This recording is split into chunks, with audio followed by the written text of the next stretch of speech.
తెలుగు రాష్ట్రాల రాజకీయాల్లో ముద్రగడ పద్మనాభానిది ప్రత్యేకమైన పర్సనాలిటీ. ఆయనదో ప్రత్యేక నైజం. అందుకే ఒక శకం ముగిసిందేమో అనిపిస్తుంది. కేవలం పదవుల కోసమే పాకులాడి రాజకీయ నాయకులకు భిన్నంగా నమ్మిన సిద్ధాంతం కోసం, తన సామాజిక వర్గ హక్కుల కోసం రాజీ పడకుండా పోరాడిన ఒక అరుదైన వ్యక్తిత్వం ఆయనది. పదవులు వచ్చినా పోయినా ఆయన తన పంతాను ఎప్పుడూ మార్చుకోలేదు. అనేక ఇంటర్వ్యూలలో ఆయన పంచుకున్న తన జీవిత విశేషాలు, ఒక సాధారణ రైతు బిడ్డలా సాగిన ఆయన లైఫ్ స్టైల్, రాజకీయాల్లో ఆయన అనుసరించిన విలువలు నేటితనానికి ఆదర్శంగా నిలుస్తాయి.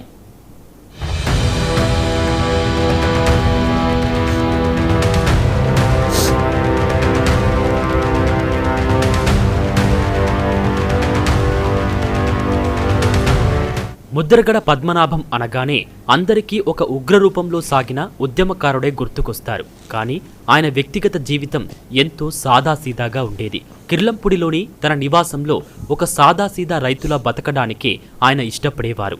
కోట్లాది రూపాయల ఆస్తులు, సుదీర్ఘ రాజకీయ నేపథ్యం ఉన్నప్పటికీ తెల్లటి ఖద్దరు పంచే లాల్చీతో చాలా సాధారణంగా కనిపించేవారు. తాను ప్రజాసేవకుడిని మాత్రమేనని, ఆడంబరాలకు దూరంగా ఉండటమే తన తత్వమని ఆయన పలు ఇంటర్వ్యూలలో చెప్పుకొచ్చారు.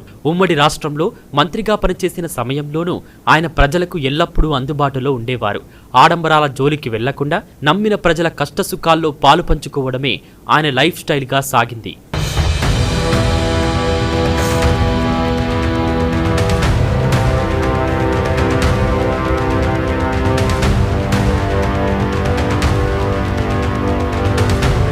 ముద్రగడ రాజకీయ సిద్ధాంతం చాలా స్పష్టమైనది.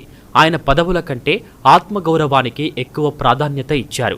1978లో జనతా పార్టీ ద్వారా ప్రత్తిపాడు నుంచి ఎమ్మెల్యేగా గెలిచిన నాటి నుండి ఆయన రాజకీయాల్లో ఎక్కడా విలువల విషయంలో రాజీ పడలేదు. ఎన్టీఆర్ క్యాబినెట్లో మంత్రిగా పనిచేసినప్పుడు కూడా కొన్ని విధానపరమైన విభేదాల కారణంగా తన పదవిని తృణప్రాయంగా వదిలేశారు.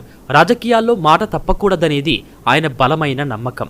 అందుకే 1995లో ఓడిపోయినప్పుడు ఇకపై జన్మలో ప్రత్తిపాడు నుంచి పోటీ చేయను అని ప్రకటించి ఆ తర్వాత వైఎస్ఆర్ బ్రతిమిలాడిన తన మాటపైనే నిలబడ్డారు. చివరకు 2024లో పవన్ కళ్యాణ్ పై చేసిన సవాలులో ఓడిపోగానే ఏమాత్రం సంకోచించకుండా తన పేరును మార్చుకుని తన నైతికతను నిరూపించుకున్నారు.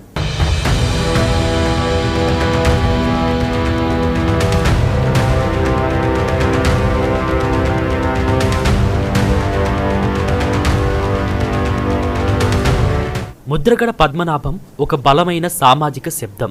తన కాపు సామాజిక వర్గానికి దక్కాల్సిన హక్కుల కోసం, ముఖ్యంగా వెనుకబడిన తరగతుల జాబితాలో చేర్చాలన్న డిమాండ్తో ఆయన దశాబ్దాలుగా పోరాటం చేశారు. 1988లో ఉత్తరకంచి పోలీస్ స్టేషన్ ముందు ఆయన చేసిన ఆమరణ దీక్ష ద్వారా రాష్ట్ర వ్యాప్తంగా కాపుల ఆరాధ్య నేతగా ఎదిగారు. అనంతరం 1994లో కోట్ల విజయభాస్కర్ రెడ్డి హయాంలో చేసిన దీక్షలు, ఆపై 2016లో తుని వేదికగా జరిగిన కాపు ఐక్య గర్జన సభ ఆయన ఉద్యమ ప్రయాణంలో మైలురాళ్లుగా నిలిచాయి. తన జాతికి న్యాయం జరగాలనే ఏకైక లక్ష్యంతో ఎన్నో కేసులను, ప్రభుత్వాల అణిచివేతలను ఎదుర్కొని నిలబడ్డారే తప్ప ఏనాడూ వెనుకడుగు వేయలేదు.